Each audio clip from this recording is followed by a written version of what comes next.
I am the Tofu Golem. Please enjoy the video. You begin by preparing the phone and your finger. Wipe the sensor and dry your finger so the reader gets a clear read.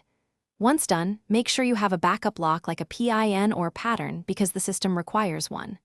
Now go straight to Settings, open Security or Biometrics, choose Fingerprint, and select Add Fingerprint.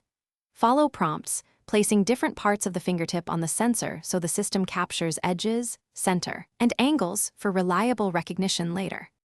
You continue by enrolling the finger thoroughly. Place the fingertip at varying angles and lift when prompted so the reader maps the pad and edges. Aim for about 15 to 25 touches for a complete profile. Also enroll a second finger or the same finger's other orientation to avoid lockouts.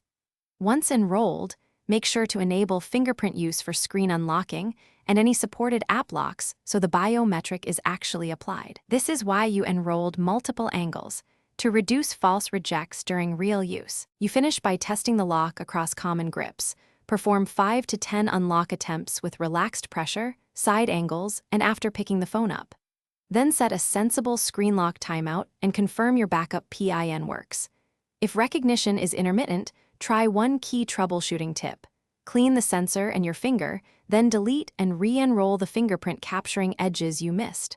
Finally, keep the phone's software updated, because driver fixes often improve biometric reliability. Thanks for watching. Consider subscribing if we helped you today.